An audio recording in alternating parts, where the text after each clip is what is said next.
You are Locked On Wolverines, your daily podcast on the Michigan Wolverines, part of the Locked On Podcast Network. Happy Friday. Finally, we are back. Gotta tell you, if it's not one thing, it's another. Sometimes. So, I am going to be dealing with a different type of personal issue. It's a health issue. But hopefully it does not deter from the podcast. It's not that serious if it's managed early. It's not cancer or anything like that. It's something else. But nonetheless, apologies for the untimely delay, because this just keeps on happening. There keeps on being more things. Locked On Wolverines podcast, part of the Locked On Podcast Network, where it is your team, hopefully every day for us soon here. Hopefully.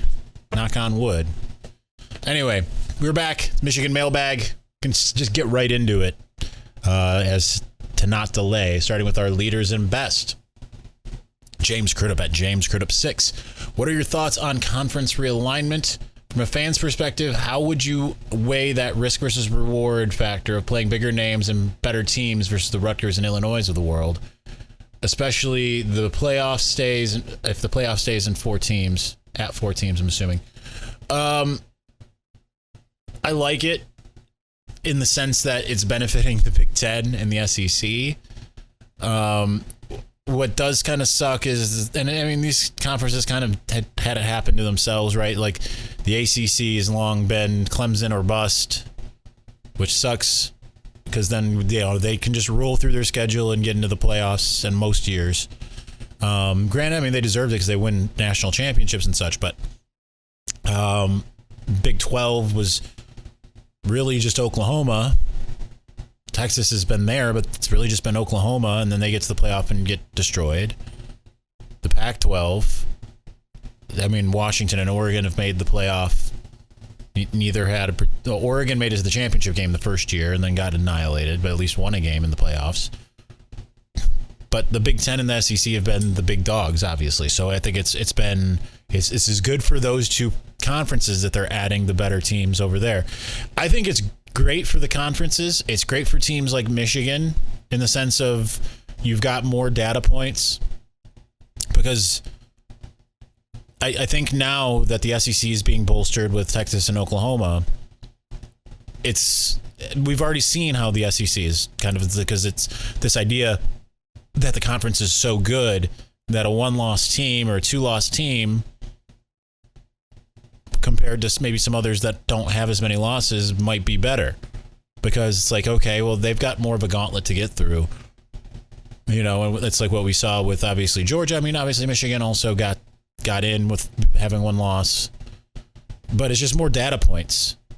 So I think it's really good for teams in the Big Ten, because if you make it through the Big Ten, chances are you're one of the best teams in the country. Make it through the SEC, same deal. Some of those other schools are going to get left out. I think it's hilarious because Notre Dame could really find itself in a precarious position. I mean, I'm assuming will still play like some of these schools, but I mean, if USC and UCLA are playing 9-game conference schedules, they'll protect, USC and Notre Dame, but Notre Dame might find itself like losing more of its regular deals as conferences shore up. Its regular rivalries might not have as much. If you're not in a conference and there's all these super conferences, say the Big 12 and the Pac-12, they fuse together. Guess what? There's going to be less non-conference. You're going to have less opportunities. So I kind of love that. But I think that I definitely take the risk for the reward. It might not always work out, because if USC is back, they end up being back. It might make it harder for a school like Michigan. But you know what? That's great, too, for the Big Ten championship game. It might not just be one team running the other off the field, and that will bolster the conference in the same way that the SEC has. So I think it's great for the Big Ten. Josh B. at Jadiki. Thoughts on the new president and what he may mean for athletics? I love the hire from Santa Ono, because I think that having him as the president, I mean, I think he's an affable face. He doesn't come off as an elitist, which Mark Schlissel, from the moment I met him before he became the president at a meet and greet at the Alumni Association, immediately came off as snobbish, elitist, and like he didn't care at all about athletics. It happened to be the week that the Shane Morris concussion situation happened. And I did not get a good impression from Schlissel. I did not feel like, all right, I feel good about this thing being handled. The only way that I felt good about it being handled was because I talked to Kathy White, who at first was like, I don't want to talk about this. And I was like, you're going to. And she's like, it's going to be handled. So having a guy who's seemingly rooted on Michigan from afar when he was at Cincinnati, or even, he was tweeting about Michigan against Ohio State when he was at British Columbia. I think you've got a guy who comes across as not being an elitist. He is very much on the side of athletics. He's very, I just think it's just a really good fit. I probably will do a whole episode on that because I've talked ad nauseum about it on some radio stuff this week. So we will let's save that full conversation for a full segment because I could do it for a while, but I think it's great. Michael Wolf, my brother in metal, at MWolf21. Were you surprised to hear that Harbaugh asked the defensive coordinator candidates to come to the interview with game plans for MSU and Ohio State? I am and I'm not. Like, that's what he should have been doing, right? But I don't feel like that was necessarily what was happening. And I think it's great because it's showing like where the priorities are. No longer is it, we're Michigan, we're going to do things our way. And, other teams, you're just going to find out what that is. It's starting to be like, okay, we need to take these other teams seriously. It really was exasperating to me, the lack of focus on Ohio State when Ohio State with superior talent was heavily focused on Michigan. And if you're right now, as it stands, I think that the best thing if you're Michigan is find a way to slow down Ohio State's offense. Because I think still, even with Jim Knowles, and we'll talk about that momentarily, I think that you can still get at their defense. So if you can find creative ways to take down their offense, it's a huge boon. So I'm really glad that there's still that focus defensively to slow them down at least enough. Worked last year, right? Ohio State still was more talented last year than Michigan. Guess what? Didn't matter because that you have a good game plan. You find ways to confuse them. I mean, we saw how that worked in 2016 before the refs kind of took over. Still salty about it. Not the spot. Not salty about the spot. I'm salty about the pass interference called on Delano Hill.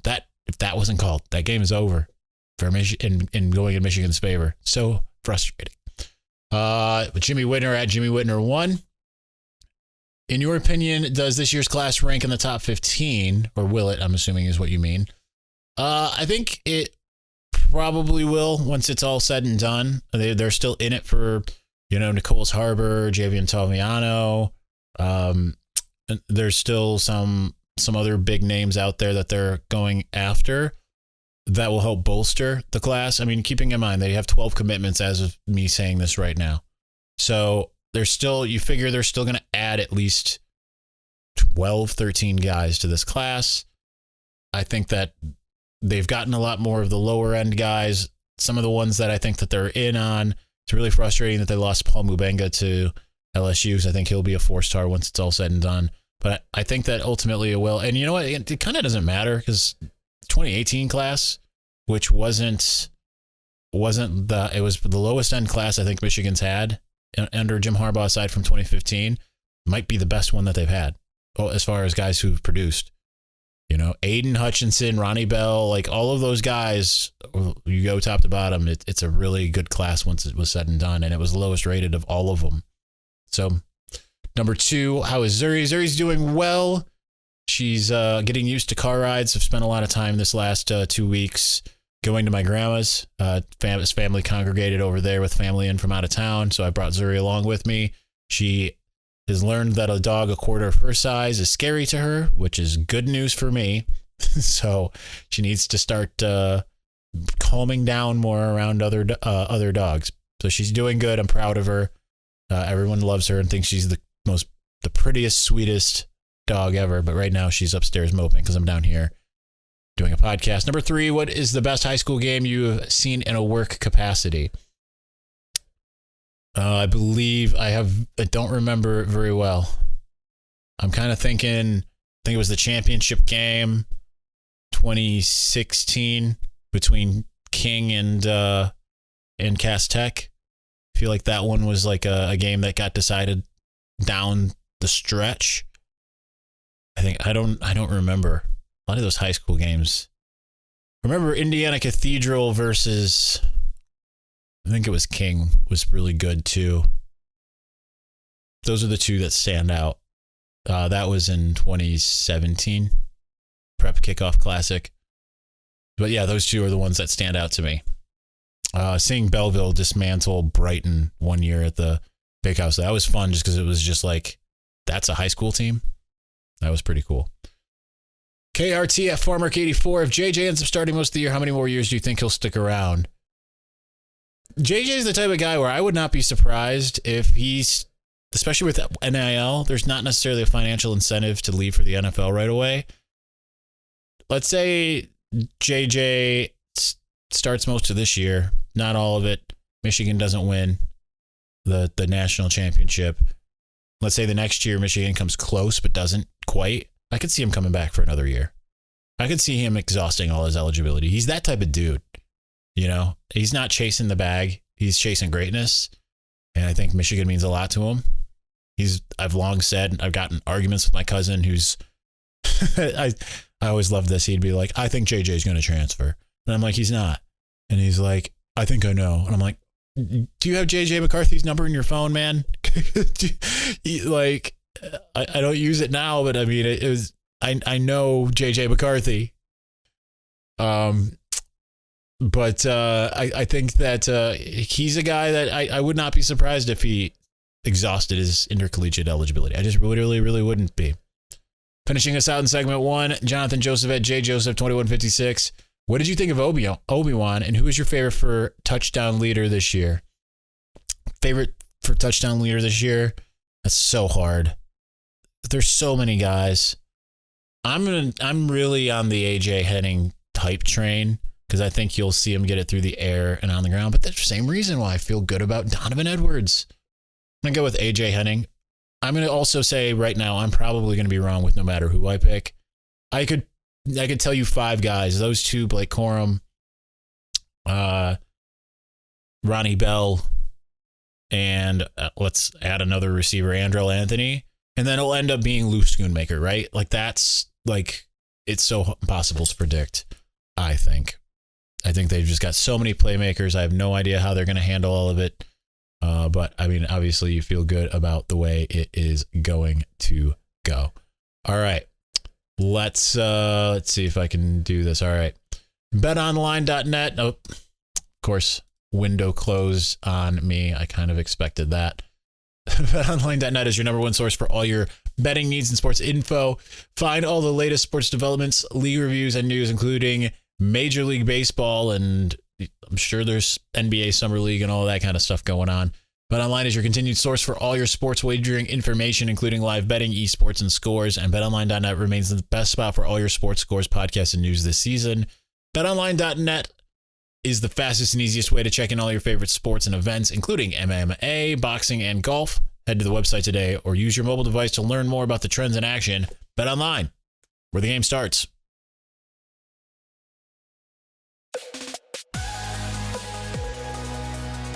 All right, not as many in the Victors Valiant, quite a few afterwards.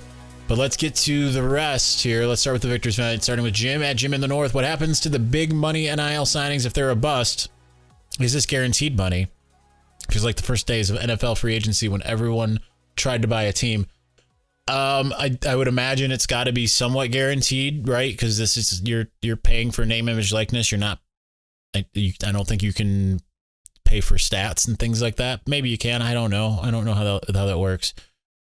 What I will say is that there will be guys that get like these max contracts across the country and they'll end up being a bust, and that's going to start tamping down on what's happening as far as the recruiting piece, the pay for play, which is supposed to be illegal anyway.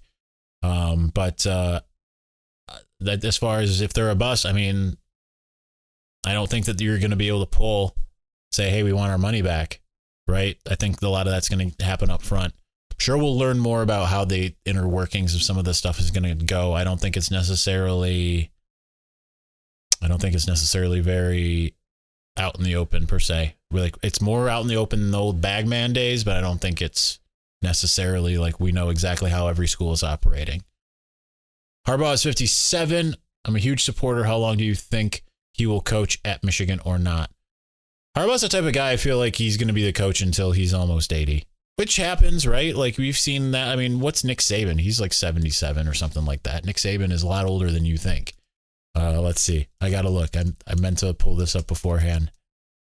Okay, he's 70. Nick Saban is 70. So, and he's still obviously going. I'd imagine he's going to go for another couple of years. I can see Harbaugh coaching for another 10, 15 years. I don't know if it's going to be all at Michigan. I would assume it will be because I think his NFL days are probably behind him.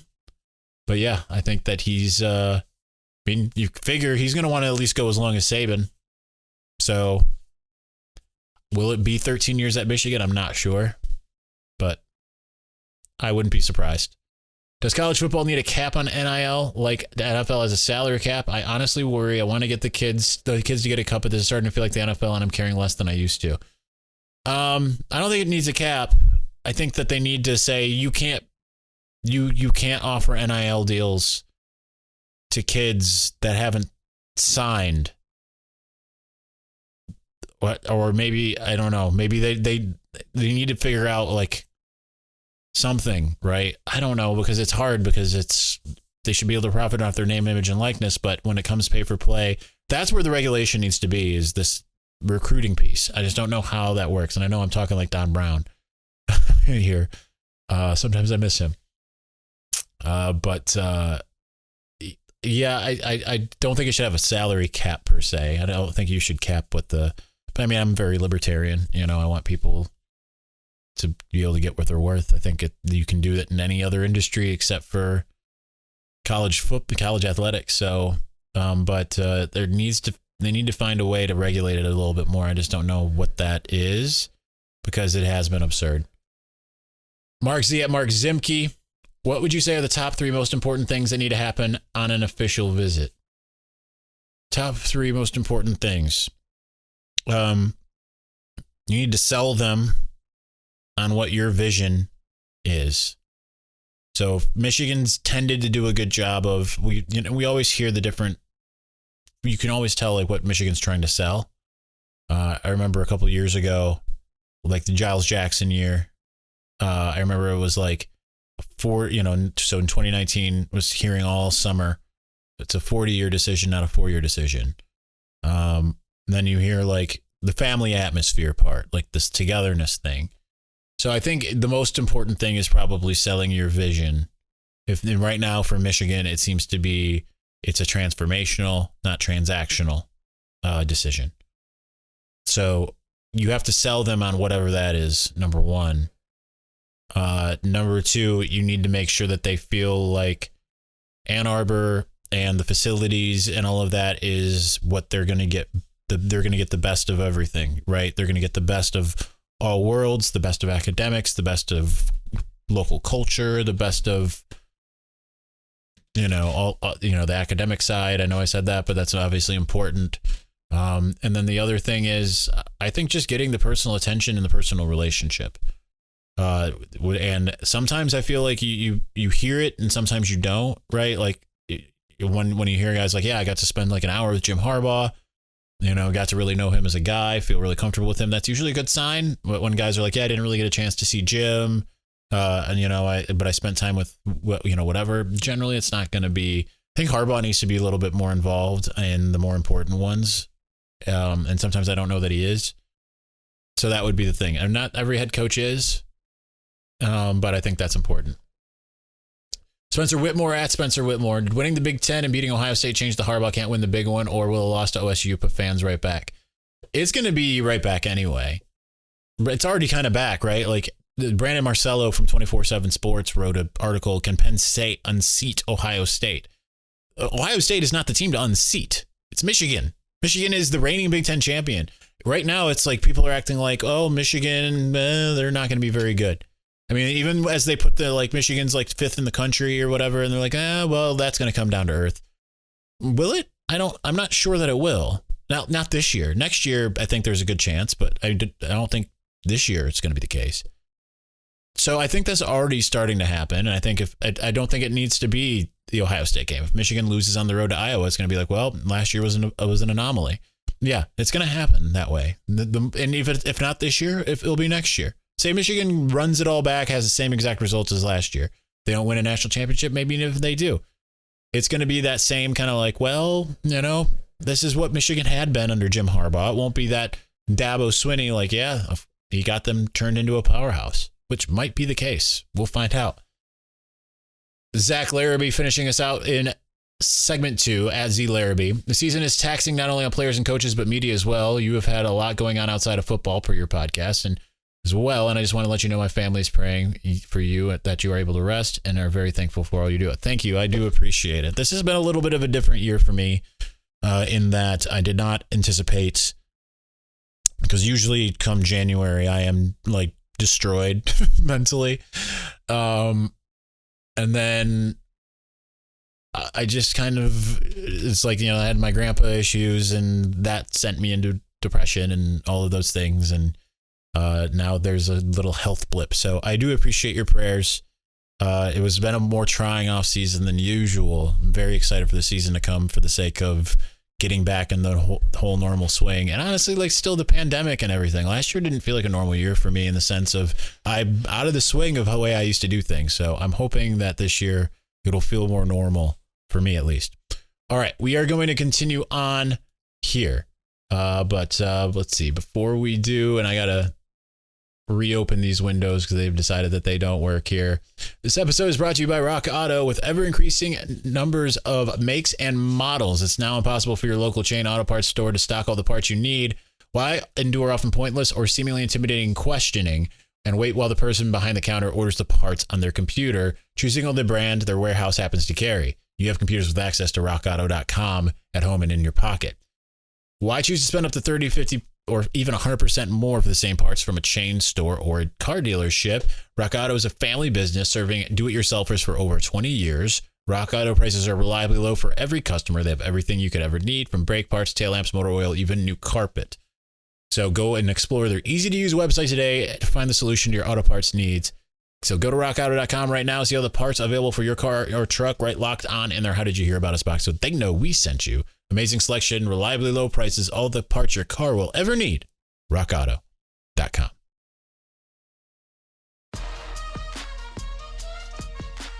All right, welcome Zuri to the program. She's staring at me over here. Let's see if you're watching on video, and this one's for you, Jimmy. And we got a little Zuri appearance. And she's very excited to be here. We got about 6 minutes left before the card shuts off. We need to try to keep these at 30 minutes per locked on anyway. So anyway, let's get to the rest. Brian at my name one is like one, but then isn't Brian, which I'm very confused by all this. If you had to one-on-one Harbaugh in any sport game of your choosing, what would you pick? The only one that I'm ever was like really good at, and that's baseball. Don't know that I'm good at baseball anymore, but that would be it. I would pick baseball, but he was also a very good baseball player. He was probably better than I ever was. That would be it. If I could challenge him at anything, it'd be music, because that's my jam. That's where I'm at. JD Heb1 at JD Heb1. Do you see a reform coming for an NIL? Will they put caps or restrictions in place? And I know I already responded to that, but does anyone besides myself, which the players would have to complete a degree or maybe even 2 years of school before they can have access to piles of money? I don't think that's fair, because you can have guys that are instantaneously the most popular guy on your team. Look at JJ McCarthy, right? I don't think it should be a situation where you're holding it. You're holding out a guy that's bringing in revenue right away, without even seeing the field. Like, whether or not JJ McCarthy ends up being everything we expected, he has put eyes on the program and has made the program money just by virtue of him being a recognizable name and that people are excited about. I do think, again, they need to figure out some kind of regulation. I don't know how. I don't know what. Figure it out. Tom Malden at True Blue Tom 65. Is NIL donation tax deductible? I think it depends on how you do it. I'm sure it is. I don't know for sure. I'm not an accountant. I'm terrible about all of that kind of stuff. I would imagine it is, depending on how you do it. Because, I mean, it would be a business expense if you're paying someone for their name, image, and likeness. So I would imagine it is. I would write it off if I ever use it. So we'll put it that way. Just apparently asking to get audited by sharing that my accounting secrets, which are not good. Ike Hamlin at Hamstand 87. Rival fans of a certain stripe keep mentioning Jim Knowles will be so much better now that he gets to coach better talent. Why doesn't that line of thinking apply to Jesse Minter, who actually coached in the NFL? I didn't think of it that way, but you're 100% correct. Like, I remember seeing when Jesse Minter got hired, seeing a bunch of Buckeyes like literally tweeting Vanderbilt LOL as if he didn't come from years at the Baltimore Ravens, as if Vanderbilt, I've said it before, Bill Belichick could go and be the defensive coordinator of Vanderbilt. They would still be as bad as they are, right? There's no fixes there in that conference for Vanderbilt, barring just better recruiting. So I think that's a really salient point. Like, Jesse Minter gets to work with better talent than he did at Vanderbilt. It's going to be better. I don't understand the Ohio State is going to be so much better. Michigan is just going to regress. That's what happens every year for whatever reason. Every time Michigan has a decent year, it's like, well, they're going to get worse. And the ones that, Ohio State, Penn State, they're always, well, if they didn't play as well as we thought, but they're going to be better. Every year, Wisconsin, same deal. It's just the narratives that happen, I think, from a lot of wishful thinking from said rival fans. Data Guy FL at Data Guy FL. Who are the 5 players that Michigan football can least afford to lose in 2022? I'm going to combine the quarterbacks for one, because obviously, I even though I feel like they feel really good about Davis Warren and some of the other guys, I think that in order to repeat the success you had, you're going to have Cade and or JJ. I'll go with Blake Corum for number 2, even though I think Donovan Edwards would be just fine. I think that would change things dynamically. Number 3, Junior Colson. I think he probably should be number 2 on here, but I'm making him number 3 right now. Junior Colson, 4, DJ Turner. And then 5, let's go with Jake Moody, because he was money last year, and we've seen when special teams aren't good, how that can change things. Even just from a confidence perspective. Quinn Nordine missing the extra point against Ohio State. I think that kind of got Michigan into, oh, here we go again. RH at RyanX19 with the university was responsible for an NIL mess. And did that mess or focus play a role in the selection of a new president? No and no. I don't know and no, but no. That's like basically all I got there. I've got 50 something seconds here, but I don't think it had anything to do with the selection of a new president. I do think the Regents probably did at least want someone who didn't want to cancel the 2020 season type, right? But I don't know that anyone at the university is responsible for NIL's mess. I think that's just a changing landscape. Gary Moore at GDog for UM7. How much did Harbaugh's flirtation with the NFL hurt this year's recruiting class? And how is the current staff regarded on the recruiting trail? I think Harbaugh not shared with his team, but didn't necessarily share with guys like Dante Moore. I think that became an issue. It made it so there can be a lot of negative recruitment on him again. I think that the current staff is regarded well, but they haven't closed yet. And I think, unfortunately, it's going to be a wait and see type thing. They got to go out in the field and play really well. All right. Camera is about to shut off. 30-minute max on the card, and it was rolling for 40 seconds before we started recording this. So that is our time limit. Thank you for watching and or listening. We will be back hopefully over the weekend. That is my goal and my plan as long as my health situation goes. So thanks. Peace.